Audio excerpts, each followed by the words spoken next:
മഹത്വം നിറഞ്ഞ പാത്രങ്ങളിൽ ദുഷ്ടപിശാചേ നീ സ്തോത്രം അശുദ്ധി വരുത്തുമ്പോൾ തമ്പുരാൻ താടിക്ക് കൈയും കൊടുത്ത് മിണ്ടാതിരിക്കത്തില്ല.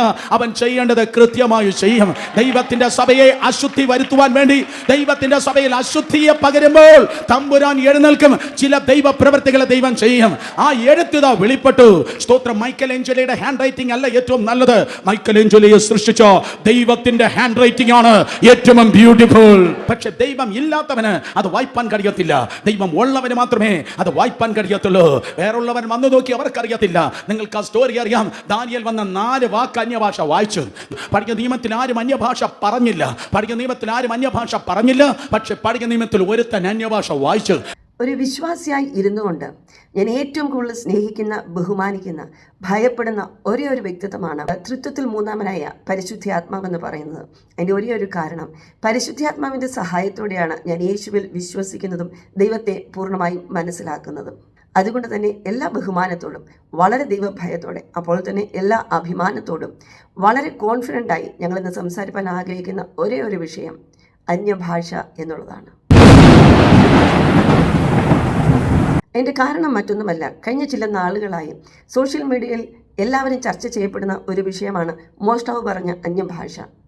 അതിനെക്കുറിച്ച് അറിവുള്ളവരും അറിവില്ലാത്തവരും ഒക്കെ ചർച്ച ചെയ്യുന്നു. എന്നാൽ എന്നെ ഏറ്റവും കൂടുതൽ ആകർഷിച്ച ഒരേ ഒരു സംപ്രേഷണമാണ് ആർട്ടിഫിഷ്യൽ ഇൻ്റലിജൻസിൻ്റെ സഹായത്തോടെ ആ അന്യഭാഷയെ തർജ്ജിമ ചെയ്തെടുത്ത ഇദ്ദേഹത്തിന്റെ വാക്കുകൾ. അപ്പോൾ ഇത് പറഞ്ഞ മൊത്തത്തിലുള്ള ഒരു മീനിങ് എന്താണ് ഞാൻ മനസ്സിലാക്കുന്നത്? റീകാല ബാല ബാല ബൗഠാല ബാല ബാല ബാല ശബ്ദുരിക്ക ബാലബ എന്ന് പറഞ്ഞാൽ നിങ്ങളുടെ മനസ്സിൽ നിന്ന് ശൂന്യതയും അലസതയും മാറ്റിയിട്ട് അവിടെ യേശുവിന്റെ സാന്നിധ്യം ഉണ്ടാക്കും. അവിടെ ശൂന്യത മാറ്റി അവിടെ അനുഗ്രഹം ഉണ്ടാക്കും. ബാരബ ബാരബാസ്, അതായത് പിതാവിന്റെ പുത്രനായ ആ പുത്രൻ. പിന്നെ പറയുന്നത് യേശുവിന്റെ നാമത്തിൽ ഇപ്പോൾ തന്നെ ഞാൻ നിന്നെ വിടുവിക്കാൻ ശക്തനായവൻ യേശുവിന്റെ നാമത്തിൽ. ഓറിക്കാല ബാല ബാല എന്ന് പറഞ്ഞാൽ യേശുവിന്റെ നാമത്തിൽ, ശക്തനായ യേശുവിന്റെ നാമത്തിൽ നിന്റെ മനസ്സിലെ ശൂന്യത മാറ്റി അവിടെ ദൈവാനുഗ്രഹം കൊണ്ടുവരും. വീണ്ടും അതേ കാര്യം ആവർത്തിക്കുന്നു. റീകാല ബാല ബാല ബൗഠാലിയ, ബേട്ടാലിയേക്ക് വരാണ് ബൗഠാലിയ. യേശുവിന്റെ അധികാരമുള്ള നാമത്തിൽ ബൗഠാലിയ ജാരബ എന്ന് പറഞ്ഞാൽ നിന്റെ ആ അസുഖാവസ്ഥയെ മാറ്റി നിന്റെ ദീനത്തിൽ നിന്നും നിനക്ക് മുക്തി കിട്ടട്ടെ. ഇപ്പോൾ ഇതൊരു പ്രാർത്ഥന പോലെ തോന്നില്ലേ? ദൈവത്തിന്റെ വചനം പറയുന്നു, എല്ലാ നാവും യേശുവാണ് കർത്താവെന്ന് ഏറ്റു പറയും.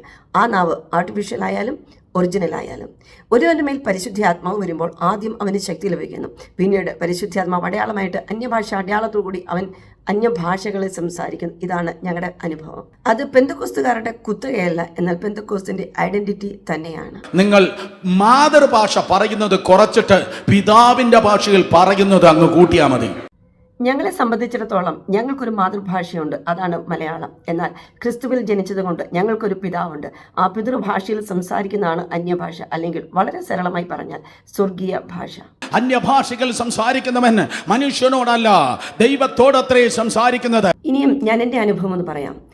അന്യഭാഷ കിട്ടിക്കഴിഞ്ഞ് ചില മാസങ്ങൾ കഴിഞ്ഞപ്പോൾ ഞാൻ അന്യഭാഷയിൽ പറയുന്നത് നിർത്തിക്കളഞ്ഞു. കാരണം മറ്റൊന്നുമില്ല, എൻ്റെ പഴയ സ്വഭാവങ്ങൾക്ക് യാതൊരു മാറ്റവും വരുന്നില്ല. അതുകൊണ്ട് തന്നെ അന്യഭാഷ, എനിക്ക് കിട്ടിയ അന്യഭാഷ അത് ശരിയല്ല എന്ന് പറഞ്ഞ് ഞാൻ നിർത്തിക്കളഞ്ഞു. എന്നാൽ ഞങ്ങളുടെ വീട്ടിൽ വന്ന ഒരു കർത്തൃദാസൻ, അദ്ദേഹം പ്രാർത്ഥിച്ചു കൊണ്ടിരിക്കുമ്പോൾ ഇങ്ങനെ പറഞ്ഞു, മോളെ, നിനക്ക് കിട്ടിയ അന്യഭാഷ അത് തെറ്റാണെന്ന് പറഞ്ഞ് നീ പറയാതിരിക്കരുത്. ദൈവം നാവിൽ തരുന്നത് വളരെ ധൈര്യത്തോടു കൂടി നീ വിളിച്ചു പറയുക, നീ അതിൻ്റെ പ്രവൃത്തികളെ കാണുമെന്ന് പറഞ്ഞു. അന്ന് രാത്രി ഞാൻ കിടന്നുറങ്ങുന്നതിന് മുമ്പ് ദൈവത്തോട് ചോദിച്ചു, കർത്താവേ, ഈ അന്യഭാഷ കൊണ്ട് പ്രയോജനം എന്താ? എന്തിനാണ് ഈ അന്യഭാഷ പറയുന്നത്? അന്ന് ഞാൻ തീരെ ചെറുപ്പമാണ്, അതുകൊണ്ട് തന്നെയാണ് എനിക്ക് സംശയം ഉണ്ടായത്. ഞാൻ ദൈവത്തോട് അങ്ങനെ ചോദിച്ചിട്ട് പ്രാർത്ഥിച്ചു കിടന്നുറങ്ങി. അന്ന് രാത്രി ഞാനൊരു സ്വപ്നം കാണുകയാണ്. 3 ശക്തികൾ എനിക്ക് നേരെ വരുന്നു.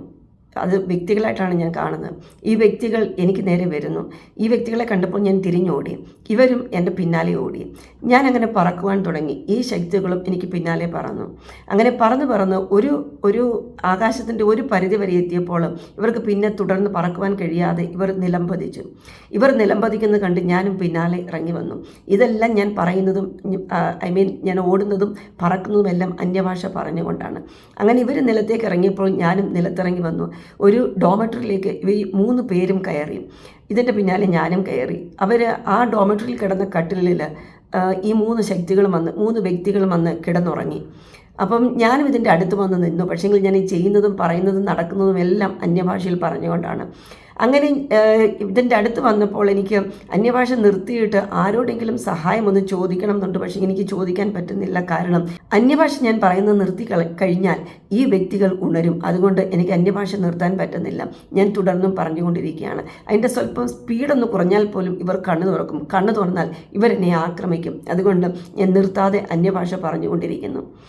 അങ്ങനെ ഞാൻ പറഞ്ഞുകൊണ്ടിരിക്കുമ്പോൾ ഒരു കൂട്ടം സൈന്യം, ഒരു പട്ടാളം എന്ന് നമുക്ക് തോന്നും, യൂണിഫോം ധരിച്ചവരാണ്. അവർ ഓഫ് വൈറ്റ് ഷർട്ടും ഒരു കാക്കി പാൻറ്റുമാണ് ധരിച്ചിരിക്കുന്നത്. അതിൽ ഒരാൾ ലീഡർ എന്ന് തോന്നും. അവരുടെ പിന്നാലെ വേറെ അനേകം ചെറുപ്പക്കാരുണ്ട്. അപ്പോൾ ഈ ലീഡർ എന്ന് തോന്നുന്ന ആൾ അദ്ദേഹം പറഞ്ഞു ഗോ ആൻഡ് അറസ്റ്റ് ദം എന്ന് ഇങ്ങനെ ഇംഗ്ലീഷിൽ പറഞ്ഞു. അപ്പോൾ ഇത് കേൾക്കുകയും ഞാൻ എൻ്റെ അന്യഭാഷ നിർത്തി.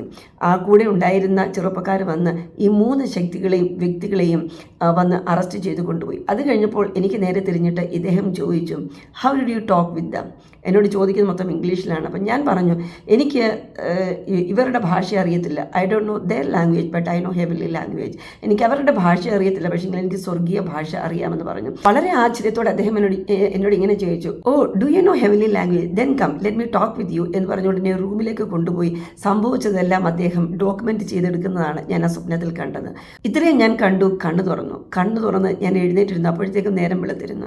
ഞാൻ എഴുന്നേറ്റിരുന്നപ്പോൾ ദൈവത്തിൻ്റെ ആത്മാവ് എന്നോട് ഇങ്ങനെ പറഞ്ഞു, നീ ഇത്രയും നേരം സ്വപ്നത്തിൽ എന്നോട് ചോദിച്ചുകൊണ്ടിരുന്നത് ഒരേ ഒരു കാര്യം മാത്രമാണ്, കർത്താവേ എൻ്റെ സഹായത്തിനായി നിൻ്റെ പട്ടാളത്തെ എനിക്ക് അയച്ചു തരണമേ. അപ്പോഴാണ് ഞാൻ എൻ്റെ പോഷത്വം മനസ്സിലാക്കുന്നത്. ദൈവം ഒരുവനെ അഭിഷേകം ചെയ്യുന്നത് അന്യഭാഷ പരിശുദ്ധ ആത്മാവ് സഹായം നിന്നുകൊണ്ട് സ്വർഗീയ ഭാഷകൾ സംസാരിക്കുന്നു. അവൻ ദൈവത്തോട് മർമ്മങ്ങളെ സംസാരിക്കുന്നു. ഒരുപക്ഷെ അതവൻ്റെ സഹായത്തിനാകാം, ഒരുപക്ഷെ അവന് മുന്നേറാനുള്ള വഴികൾ തുറക്കുന്നതിനാകാം, അല്ലെങ്കിൽ അവൻ്റെ ജീവിതത്തിലെ പ്രയാസങ്ങളെ തരണം ചെയ്ത് മുന്നോട്ട് പോകാനുള്ള ക്രിസ്തുവിൻ്റെ പരിജ്ഞാനം ചോദിക്കുന്നതാകാം, ദൈവത്തോട് വെളിപ്പാടുകൾ ചോദിക്കുന്നതാകാം, അല്ലെങ്കിൽ ദൈവത്തോട് ആലോചന ചോദിക്കുന്നതാകാം. അങ്ങനെ എന്ത് ഒരു ക്രിസ്ത്യാനിയുടെ ജീവിതം എന്ന് പറയുന്നത് പരിശുദ്ധാത്മാവിലല്ല എങ്കിലും അവൻ്റെ ജീവിതം നിശ്ചയം പരാജയപ്പെടും എന്നുള്ളത് ഞാൻ അന്ന് തൊട്ടാണ് മനസ്സിലാക്കിയത്. അന്നു മുതൽ ആരെല്ലാം എൻ്റെ കൂടെ ഇരുന്നാലും, ആരെല്ലാം എന്നെ കളിയാക്കിയാലും ഒരു ശകലവും ഭയം കൂടാതെ, ഒരു ശകലവും ലജ്ജ കൂടാതെ ഞാൻ വിളിച്ചു പറയുന്ന ഒരേ ഒരു ഭാഷയാണ് അന്യഭാഷ എന്ന് പറയുന്നത്. 10,000-കണക്കിന് ജനത്തിലേക്ക് പരിശുദ്ധാത്മാവിന്റെ പകർച്ചയെ ദൈവം പകർന്ന് അവർ അന്യഭാഷകൾ നിറഞ്ഞ് പ്രാർത്ഥിക്കും. ചില സ്ഥലങ്ങളിൽ സ്തോത്രം ജനം അന്യഭാഷകളിൽ നിന്ന് പ്രാർത്ഥിക്കുമ്പോൾ ആ സഭാ ഹാളുകളുടെ മേൽക്കൂരയിൽ തീ കത്തുന്നത് ലിറ്ററലി ഗ്രാമവാസികൾ കണ്ടിട്ടുണ്ട്. നിങ്ങൾ കേട്ടോ, ആത്മമണ്ഡലം, പ്രകൃത്യാതീതമായ ആത്മമണ്ഡലം തുറക്കപ്പെടുന്നത് പരിശുദ്ധാത്മാവിൽ പ്രാർത്ഥിക്കുന്നതോടെയാണ്. ആത്മീയ ശുശ്രൂഷയും ആത്മീയ ജീവിതം എന്ന് പറയുന്നത് നാച്ചുറൽ അല്ല. ആത്മീയ ശുശ്രൂഷയും ആത്മീയ ജീവിതം എന്ന് പറയുന്നത് സൂപ്പർ നാച്ചുറൽ ആണ്. ബാറ്ററി ചാർജ് ചെയ്യുന്നത് പോലെ അന്യഭാഷകൾ നിങ്ങൾ പ്രാർത്ഥിക്കുമ്പോൾ നിങ്ങൾക്ക് സംഭവിക്കുന്നത് നിങ്ങളുടെ അകത്തെ മനുഷ്യന്റെ ബാറ്ററി ചാർജ് ചെയ്യുകയാണ്. എത്രത്തോളം തുറന്ന അന്യഭാഷ പറയുമോ അത്രത്തോളം മാത്രമേ നിന്റെ പണി നടക്കത്തുള്ളൂ. നിനക്ക് ജീവിച്ചും പോകാം. Choice is yours. ഒറ്റമുറി കുറ, പഴയ പീടിക പോലെ, പഴയ പാൻ മസാല വിൽക്കുന്ന ചെറിയ കട പോലെ ഒറ്റമുറി കടയായിട്ട് നിനക്ക് ജീവിച്ചു പോകാം. ചെറിയ ശുശ്രൂഷയായി. പിശാചിന് വലിയ തകരാറില്ല, സ്വർഗത്തിന് വലിയ ബെനിഫിറ്റും ഇല്ല, പിശാചിന് വലിയ നഷ്ടവുമില്ല, സ്വർഗത്തിന് വലിയ ലാഭവും ഇല്ലാതെ ഒരു അഡ്ജസ്റ്റ്മെന്റിൽ നിനക്ക് ജീവിച്ചു പോകാം. ഇല്ലാതെ നരകത്തെ പൊളിച്ച് പൈശാചിക മണ്ഡലങ്ങളെ തകർത്ത് ഒരു കൊടുങ്കാറ്റ് പോലെ ഈ തലമുറയിൽ, ഗ്രാമങ്ങളിൽ, പട്ടണങ്ങളിൽ, ദേശങ്ങളിൽ അപ്പോസ്തല പ്രവൃത്തിയുടെ അടുത്ത അധ്യായമായി ദൈവകൃപയിൽ നിൽപ്പാൻ കുഞ്ഞേ, നിന്റെ വോളിയം കൂട്ടിയേ പറ്റത്തുള്ളൂ. നീ വാ തുറന്ന് പ്രാർത്ഥിച്ചേ പറ്റത്തുള്ളൂ. കമോൺ, അന്യഭാഷകൾ സംസാരിക്കുന്നവൻ പറഞ്ഞേ, മനുഷ്യനോടല്ല ദൈവത്തോടത്രേ സംസാരിക്കുന്നത്. ആരും തിരിച്ചറിയുന്നില്ലല്ലോ, പൂജാരി തിരിച്ചറിയുന്നില്ലല്ലോ, ക്ഷുദ്രക്കാരൻ തിരിച്ചറിയുന്നില്ലല്ലോ, ബിംബാരാധി തിരിച്ചറിയുന്നില്ലല്ലോ, അതിലുപരി ദുർഭൂതങ്ങൾ തിരിച്ചറിയുന്നില്ലല്ലോ.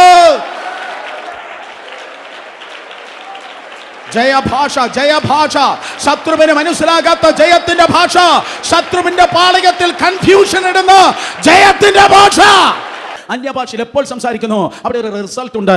ഒരിക്കലും കുറെ നേരം അന്യഭാഷ പറഞ്ഞു ഒന്നും നടന്നില്ല. നോ, അങ്ങനെ പറയല്ല, അങ്ങനെ ചിന്തിക്കല്ല. അങ്ങനെ പറഞ്ഞതിനെന്തോ കുഴപ്പമുണ്ട്. സ്തോത്രം. നീ അന്യഭാഷ പറയുമ്പോൾ അമേരിക്ക തുടങ്ങി ഓസ്ട്രേലിയ വരെ ചിന്തകൾ പോകല്ല. സ്തോത്രം. ദൈവത്തിന്റെ സന്നിധിയിൽ ഒരു എംബ്രോയിഡറി ഡിസൈൻ ചെയ്യുന്നത് പോലെ നിന്റെ ചിന്ത മുഴുവൻ ദൈവിക ചിന്തയായിരുന്നു. അന്യഭാഷ ഒന്ന് പറഞ്ഞു നോക്ക്. നീ പറഞ്ഞു നിർത്തുമ്പോൾ ഒന്നുകിൽ ആത്മീയ അഭിവൃദ്ധി, ഇല്ലെങ്കിൽ ചില കാഴ്ചപ്പാടുകൾ, ഇല്ലെങ്കിൽ ചില പ്രവചന ചിത്രങ്ങൾ, ഇല്ലെങ്കിൽ ചില പ്രൊഫറ്റിക് ഇംപ്രഷൻസ്, ഇല്ലെങ്കിൽ ചില ദൈവവചനം, ഇല്ലെങ്കിൽ ചില പ്രേരണകൾ ഇത് നിന്റെ ജീവിതത്തിൽ ഉണ്ടായിരിക്കും. ഇവിടെ മോഷ്ടാവ് പറഞ്ഞ അന്യഭാഷ അത് കാണാതെ പഠിച്ചതോ കേട്ട് പഠിച്ചതോ ഞങ്ങൾക്ക് അറിഞ്ഞുകൂടാ. എന്നാൽ അന്യഭാഷ എന്ന് പറയുന്നത് സത്യമാണ്. അതിനർത്ഥമുണ്ട്, അതിന് പ്രവർത്തികളുണ്ട്. ഞങ്ങളത് ജീവിതത്തിൽ ഉടനീളം ഇതുവരെയും അനുഭവിച്ചുകൊണ്ടിരിക്കുന്നു. അന്യഭാഷയിൽ പ്രാർത്ഥിച്ചിട്ട് തോൽക്കാൻ ശ്രമിച്ചാൽ പോലും നിനക്ക് തോൽക്കാൻ കഴിയത്തില്ല.